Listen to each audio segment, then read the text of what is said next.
Welcome to the Virginia Quilt Museum's next virtual quilt turning.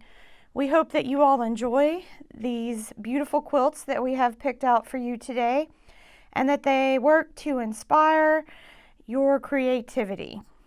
This quilt is called Sunbonnet Sue. This one was made circa 1980 by Lula Moat Owens Delaney. It comes from Carrollton, Virginia. This Sunbonnet Sue pattern has been around for many years and has a long and interesting history.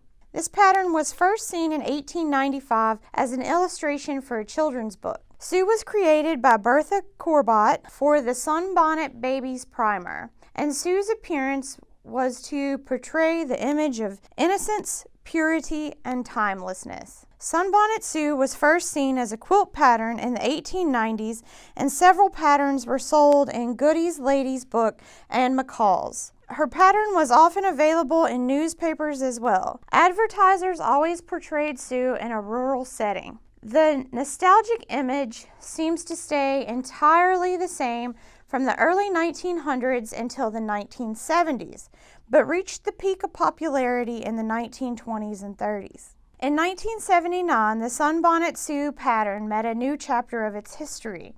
A group of women from Lawrence, Kansas, calling themselves Seamsters Local Number 500, created a new image for Sunbonnet Sue. They created a 20-block quilt of Sunbonnet Sue where they killed the quote-unquote nauseating little girl and called the quilt The Sun Sets on Sunbonnet Sue. They explained that they were killing Sue off as a means of contesting female images of passivity, conformity, and propriety. To these women, one of who was quilt historian Barbara Brackman, Sunbonnet Sue was the embodiment of stereotypes about proper womanly activities and behaviors that were both limiting and demeaning to women. Another group of women in Missouri also wanted to kill off Sue and created Death Becomes Her, which was a 16-block quilt depicting Sue dying in various ways. In 1988, a new version of Sue was created to explore the concept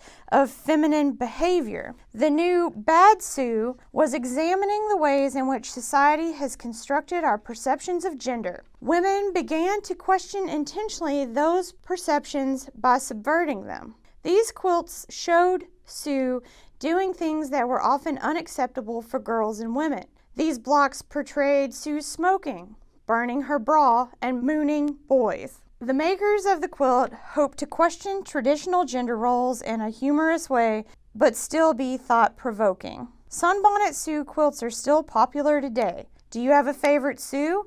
Is she a Sue in the garden picking flowers, or is she questioning her traditional roles placed on her by society? This quilt is called Grandmother's Flower Garden, and it has special significance to the museum since it was made by Enid Sipe, who was the daughter of George Sipe, one of the owners of the Warren Sipe House, which the Virginia Quilt Museum preserves. This quilt was made in 1940 and was donated to us by Barbara Brent, Enid's oldest daughter. When we think of this quilt pattern, we often think of the Great Depression, but the history of this style of quilt dates back to the 18th century. This pieced hexagon quilt has its roots in England. Immigrants soon brought this pattern to the United States.